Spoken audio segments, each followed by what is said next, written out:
Hello guys, I am Shali and welcome back to my channel বঙ্গের শৈলী। তো পুজো তো শুরু হয়ে গেছে, আর পুজোতে তোমরা কি কি করলে, কোথায় গেলে, আর আমি পুজোতে কি কি করলাম সেগুলোর কিছু ছোট ছোট মোমেন্ট তোমাদের সাথে শেয়ার করছি। যদি ভালো লেগে থাকে তাহলে ভিডিওটা পুরোটা দেখো। আর তোমাদের পুজো কেমন কাটলো, তোমরাও পুজোতে কি কি করলে সেটাও আমাকে জানাও কমেন্টে। তোমরা কবে থেকে ঠাকুর দেখা শুরু করবে? আমি ষষ্ঠীতে মামা বাড়ির সাথে ঠাকুর দেখতে গিয়েছি। তবে রাত করে না হেঁটে এই টোটোতে ঠাকুর দেখতে যাওয়ার কিন্তু আলাদাই একটা মজা। রাস্তাঘাটে কোনো লোক নেই, শুধু সবাই টোটোতে করে ঘুরছে। এই হচ্ছে একটা সুবিধা রাত করে বের হওয়ার, কারণ তখন আর রাস্তায় কোনো নো এন্ট্রি থাকে না।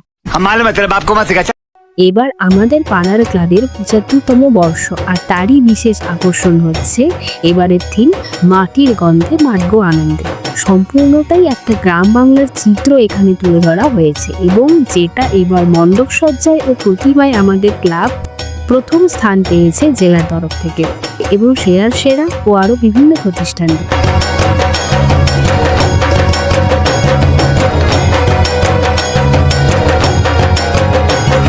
এত মিষ্টি এই মায়ের মুখ দেখলেই সবার চোখ জুড়িয়ে যাবে। আর এই হলো আমাদের আদি দেবী বাড়ির মায়ের মূর্তি। এই মূর্তিটিকে এখানেই তৈরি করা হয়, যেটা বহু পুরনো পুজো। সমস্ত নিয়ম কানুন মেনে এভাবেই পুজো হয়ে আসছে। তারপর পাড়ার ক্লাবে মহা অষ্টমীর সকালে অঞ্জলি নিতে চলে যাই, আর নবমীর দিন ঠাকুর দেখতে গিয়েছি দিনহাটায়, তাও আবার টোটো করে। আমার কিন্তু টোটো করে ঠাকুর দেখতে যেতে বড্ড ভালো লাগে। এই কাশ্মীরের সৌন্দর্য দেখতে দেখতে আর খোলা হাওয়া উপভোগ করতে করতে যাওয়ার কিন্তু আলাদাই একটা ভালো লাগা কাজ করে।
এক বছর ধরে আমরা বাঙালিরা কিন্তু এই দুর্গাপুজোর জন্য অপেক্ষা করি। কত সুন্দর লাগছে না দেখতে রাস্তার এই আলোগুলো, কিন্তু শুধুমাত্র এই কটা দিনের জন্য।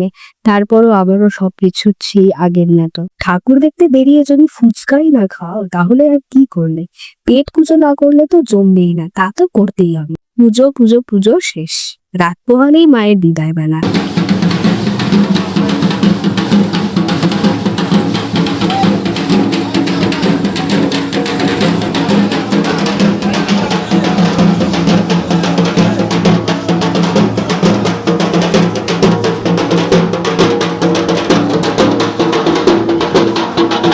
এত আনন্দ, এত আয়োজন, সবই বৃথা তাকে ছাড়া।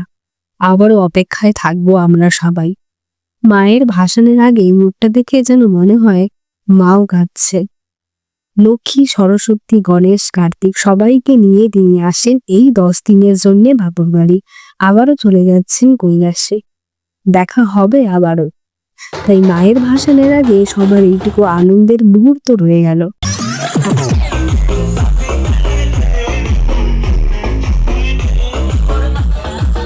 আসছে বছর মা আবারও আমাদের কাছে ফিরে আসবে। তাই সবাইকে শুভ বিজয়ের প্রীতি ও শুভেচ্ছায়।